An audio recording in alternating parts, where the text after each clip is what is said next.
Howdy folks, this video is going to cover my experience working with D2, Bohler K110, and CPM-10V. Now D2 is a fairly ubiquitous steel, it's been around for a while, a lot of people have experience working with it. Bohler K110 is a fine-grained, more dimensionally stable, sort of spruced up compositionally analog of D2. And then of course CPM-10V is sort of one of those extremely high wear resistance tool steels that is hard to do anything with. And part of the reason I'm making this video is that when I decided I wanted to make a run of knives, I did quite a bit of research to try to find out what I was going to be getting myself into and exactly what tooling I was going to have to use, how I was going to go about turning a bunch of steel bars into knife blades. And the information that I was looking for really, it wasn't easily obtainable. I mean, I went through numerous data sheets from the steel companies, and those more pertain to how to work these steels in more production and industrialized settings, what cut depths to set your machines to, the feed rates, things of that nature, not how does an average Joe work these steels in his workshop with sort of run-of-the-mill tools. And basically what I used were hand tools for majority of this. So I kind of want to say, if you're looking at even the possibility that you might want to make one of your own knives from scratch, do it. It is entirely possible with very basic tools. If you've got a hacksaw, a couple of files, and even like just a hand drill, you can make a great knife. And I can't stress that enough. I think there's a lot of people discouraged because they think it's going to be incredibly difficult. But it's easier than you think. Part of what made this difficult for me was I was doing 24 blades. And, you get a better rate on heat treat and materials when you do that. But it can get sort of discouraging at points because you've worked so long and yet you don't have a finished functional knife. So if you're going to start out, just do one, maybe two blades. That's what I would suggest. So moving on to working these steels, a lot of people use water jet cutting nowadays. I didn't. I covered my reasons for that in a previous video. And I know there's a lot of purists out there that seem to think that once you use water jet cutting, you are cheating because you're outsourcing labor, and that makes your knives unable to be called handmade anymore. But I think that's a load of crap. I mean, I would actually prefer a maker to use water jet cutting, because that's going to ensure that every blank is cut out the exact same and they are not going to be overheated in any capacity during the process. So in hindsight, yes, it would have made my life a hell of a lot easier, and if I do make any more knives, I probably will utilize water jet cutting.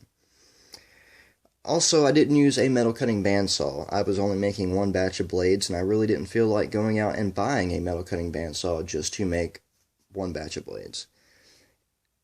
I had tried a Sawzall early on, did one cut, and it didn't give me the amount of control I wanted, and it got things fairly hot. So I scrapped that idea, and everything else was cut out with just a handheld hacksaw. Now, I started off with these were old school blue Craftsman carbon steel hacksaw blades from back when Craftsman knew what they were doing and actually cared about making quality tools, before they started outsourcing all of their labor and parts making to China and France. And even though they were fairly high quality, I could get about one knife blade roughly cut out per hacksaw blade. And what I was end up doing was popping teeth off the blade. The teeth that were left were worn down to these little like microscopic nubs, and you couldn't have an efficient rate of cutting for any length of time. So I found a Nicholson 18-tooth bimetal blade in my shop, and I also went to Harbor Freight and picked up a pack of Portland Saw 24-tooth bimetal blades. That one Nicholson and one of the 24-tooth blades did 80% of my cutting, and in fact they are still in great condition and can probably do another 100 cuts or so before it would even behoove me to retire them. So being able to cut that much steel with two blades is something very impressive. So if you're going to be cutting, I'd say anything, the bimetal blades are definitely the way to go because they last so much longer. Now, what can you expect when you are trying to cut these steels with hacksaw blades? Well, it takes a long time to do. The Bohler K110 probably required the most force to get the hacksaw to bite into. The CPM-10V was actually surprisingly easy, and that's something that I also wanted to note. I didn't start the 10V bar until I had finished cutting out all my other blades, and the reason for that was I was skeptical about me being able to work it. I didn't know if I was going to have to send it off for water jet cutting. I know the Crucible datasheet had said that it machined and ground like D2, and I was very skeptical of that. But honestly, I think that is probably the best explanation of what you can expect trying to work CPM-10V in its annealed state. And that's also important. All this steel that I bought was annealed. If you were trying to work hardened steel, everything that I'm going to say goes out the window because it becomes so much more difficult. You will need like carbide drill bits and carbide 2 saw blades to be able to effectively cut and drill hardened steel. Anyways, cutting CPM-10V, it required less force, and it's hard to explain. It's almost like I was cutting with a very effective lubricant. The saw moving through the steel, it had like a buttery smooth, motion to it. And really all I can attribute that to is the fact that 10V is produced using particle metallurgy. Relatively fine grain, very homogeneous composition, and the carbides are very small because of the particle metallurgy process. So I'm thinking basically the hacksaw is able to just scoop out the little carbides instead of having to run into a large carbide aggregate and have to either work away at it or rip it out of the surrounding steel. Now the D2 made by Crucible, it cut alright, but you'd be cutting just fine, and then all of a sudden you'd run into a spot where the saw blade was no longer advancing, and you could definitely hear a change in the pitch of the cutting. And I'd dig in really hard for probably 30, 45 more seconds, and I would go through that and be smooth sailing again. And really all I can attribute that to is the fact that D2 is known to have these very large, blocky chromium carbide aggregates, and I think it's probably that I was running into one of those carbides that was either having to work away at it or just rip it out of the steel. I think that's the explanation that best covers what I was experiencing. So, moving on to drilling. As you can see, I drilled quite a few holes. I used several bits, tried them out. I had a set of cobalt bits, had some titanium nitride coated bits. And really the drill bits that I found that worked just fine were just regular high-speed steel drill bits. And of course, these are Craftsman bits from probably 30 years ago. They're made well. Also, I should probably say I do sharpen all my own drill bits. Take them up to about a 400 grit belt finish and then buff them on a buffing wheel with chromium oxide. Take them to a relatively high polish where you can actually shave with the edge afterwards. This is one that I had previously sharpened. Hopefully we can focus today. And it looks pretty good. Has a pretty nice point. And I don't think we want to focus anymore. Anyways, that's what this drill bit looks like after drilling all of the 1/4 inch holes in the knife blades. Now, I did 24 blades, 6 folding knife blades, and 18 fixed blades. So, needless to say, this one drill bit did quite a lot of drilling through some, fairly hard to drill materials, and did just fine. So, don't think that you need to buy extremely expensive bits just to be able to drill these steels in the annealed state. Now, how did I shape things? Well, for the most part, I used a set of files. That's the thing that I found really gave me the most control, and it would remove metal at a relatively high rate, all things considered. Just bear in mind that with, high wear resistance tool steels, nothing happens fast. I found this file in my workshop. This thing is over 70 years old. It is a very coarse file, and when I found it, it performed horribly. That's one of the things I wanted to cover in this video. A file has got to be one of the most misused tools I've ever seen, because typically when you see somebody filing something, they're going back and forth and back and forth and back and forth. Now, a file has these little scoop-like blades along its length, and they, of course, scoop out material going forward. When you drag the file back across the material, you're burnishing the apex of those little edges, deforming them, and they're bent up to where when you go to push forward again, the apex is not able to effectively bite into the material, so your rate at which you're removing material goes down drastically. Thankfully, because the steels I was working were relatively hard, it was able to bend the teeth on this back. So when I was filing, I was only using forward strokes to prevent, damaging and deforming the little teeth on the file. It's still, I can't stress enough how long it takes. So for a blade like this, it would typically take me about 3 hours, maybe a little more, to cut the blade out and sort of roughly grind it to shape. I also used a drill press with some sanding drums to sort of do these inner curves, the finger grooves, also to finish the spines and make sure there's a nice 90-degree edge. That all takes time, drilling holes. So you're looking at, several hours just to get the fixed blade to the point where it, looks like a knife and feels like a knife. Primary grind takes more time. And I guess I can move into that now. I used a 1x30 for a majority of the grinding here. I did have to do quite a bit of surface grinding, and I actually did that on a 4x36, but it's sort of a woodworking belt sander running at 2880 SFM, and all I had was 80 grit and 120 grit aluminum oxide belts, so it takes a long time to surface grind things. To give you an idea, a few weeks ago I had to surface grind 3 folding knife blades. Between all 3 blades, I had to remove a total of about 1.5 millimeters, and I was out there for over 6 hours.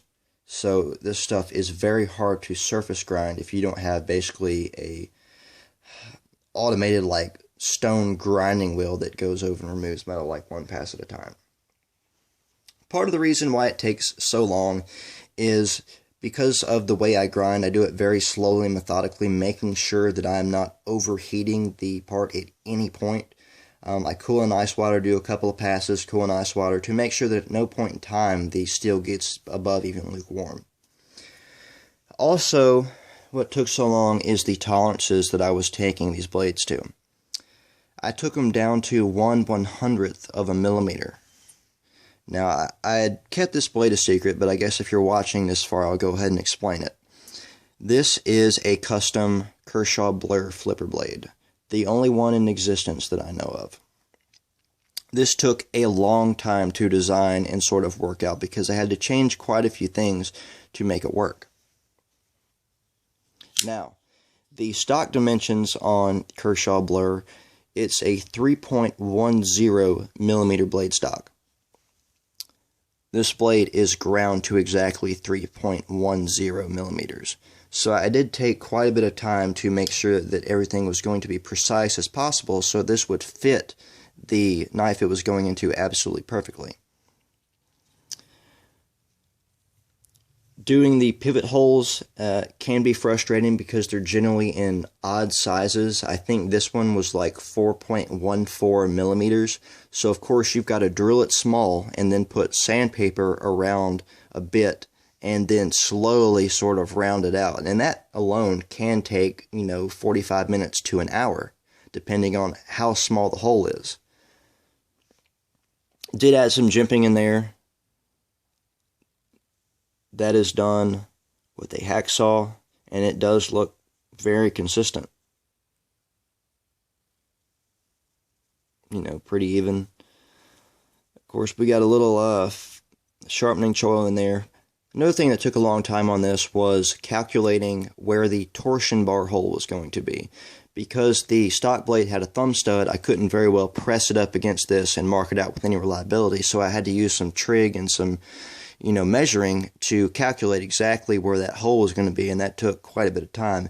But I nailed it. This falls exactly in the center of the torsion bar track. Fits great. I've ground all of my lock faces prior to heat treat. They are ground at 8 degrees, generally taken up to a 400 grit aluminum oxide belt, and they are actually working quite well. I'm not wanting to put too much force on them at this point because the steel is in its softened state, but they have absolutely no blade play.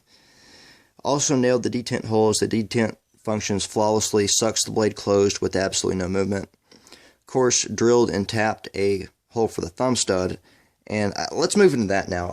In my previous video, I had said that I was going to drill and tap holes in the fixed blade handles so I could bolt the handle scales directly onto the knife blades. I scrapped that idea after doing the thumb stud holes in the folding knife blades because it takes me a good 30 minutes to drill and tap one single hole. This stuff is very, very hard to cut threads in. I was using thread cutting taps, and even then I was ending up with metal pooched up all around the outside of the hole. Of course, it's taking its toll, putting a lot of wear on the taps because these are high wear resistance tool steels, very hard.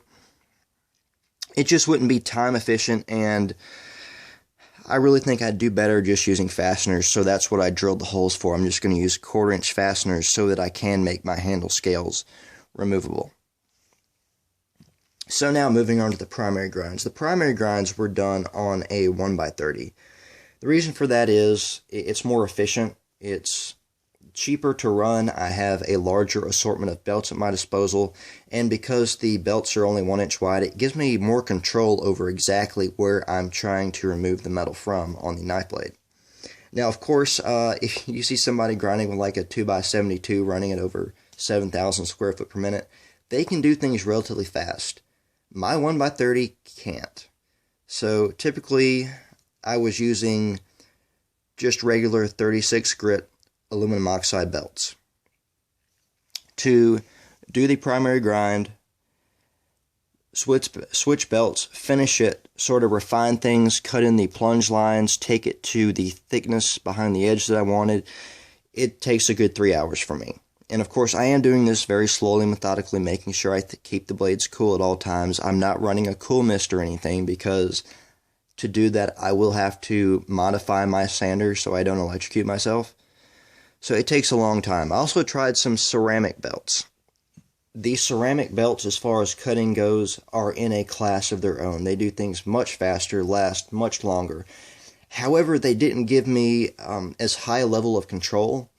The aluminum oxide belts, the regular ones, were relatively flat across their width. However, the ceramics had a more inconsistent, surface finish and pattern. And because of that, I had to had to leave more metal there when I finished the rough grind and then come in with some higher grit belts and sort of refine things and clean everything up afterwards. So even using the ceramic belts, it would take me, between an hour and a half depending on the blade. Now, of course, part of that time is spent perfecting the plunge lines, and that's also something I wanted to cover. A lot of people use like 1, 2, 3 blocks to clamp the blade and file in the plunge lines. I had tried something along those lines and really wasn't that, stoked about the outcome.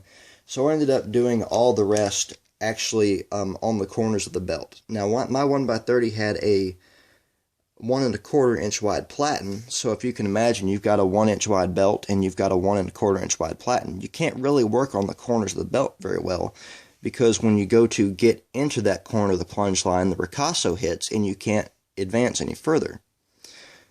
Additionally, because of my sander, I couldn't move the belt all the way to my left side. So what I did was I took my sander apart, I ground down the platen toward it is exactly 1 inch wide, and it has made things so much easier. But unfortunately, I did that when I was about 90% through doing all the grinds. I should also note that I did everything freehand. I didn't use a jig at any point in the process.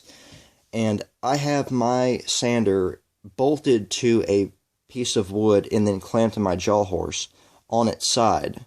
So the belt is moving horizontal across the platen, and the belt is moving away from me, and I'm grinding into the spine of the blade, just holding the blade over the platen.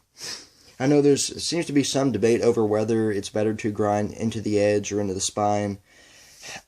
I think if you don't exceed any reasonable temperature at any point in the process, you're fine doing either one. I really would like to see some conclusive data regarding that issue, but at this point I'm not aware of any. So finishing these, I did a little bit of experience with the finish. This is a piece of Bohler K110 taken up to a 400 grit aluminum oxide, and it has a relatively nice finish. Working with the CPM-10V, this is a 10V blade. As you can see, the primary grind looks a lot more coarse. To take this to any sort of high satin finish, you're basically going to need silicon carbide blades or cubic boron nitride if you can find them. I tried some 400 grit aluminum oxide with these, and really it didn't do much at all. And of course this is in the annealed state, so when it gets hardened it's going to be much more difficult. I took all these blades down to around a 20 thou thickness prior to heat treat. I'd wanted to leave a little more meat behind the edge, but as hard as these things are to grind prior to heat treat, I kind of wanted to make my things easy for myself once they've been hardened. And actually, it is more difficult to grind one of these annealed blades than it is for me to do a regrind on a piece of hardened, like HCR 13 MOV. So it definitely takes a lot of time, a lot of patience. You're not going to do anything fast, so you need to accept that and basically be careful with what you're doing. So I think I've covered most of what I wanted to. I have put a handle on this one. It's a 3/4 tang, sort of volt tube kind of clone. I used some hickory hardwood flooring planks for the handle. And although they are fashioned kind of ghetto, just countersunk some nuts in there, used some machine screws, I really think that this is the handle that I'm going to use on this finished knife, because this has got to be the most comfortable handle I have ever put in my hand. Hammer grip is extremely comfortable. Saber grip, extremely comfortable. Of course, sort of a concealed carry, rounding. All the corners have been radiused and rounded. It's like a knife user's dream. So now I have finished doing all the blades, the sort of everything roughed out, ready for heat treat. In the next week, I will be sending them to Peter's heat treat. The Bohler K110 and D2 I'm looking to take to 61 HRC, and then the CPM-10V to about 63 HRC. So I think 61 should be good for the D2 and K110, and I really didn't want to go too hard on the 10V, so we'll see how things work. I think it should be just fine, though, considering how well Peter's heat treat generally is accredited for doing things.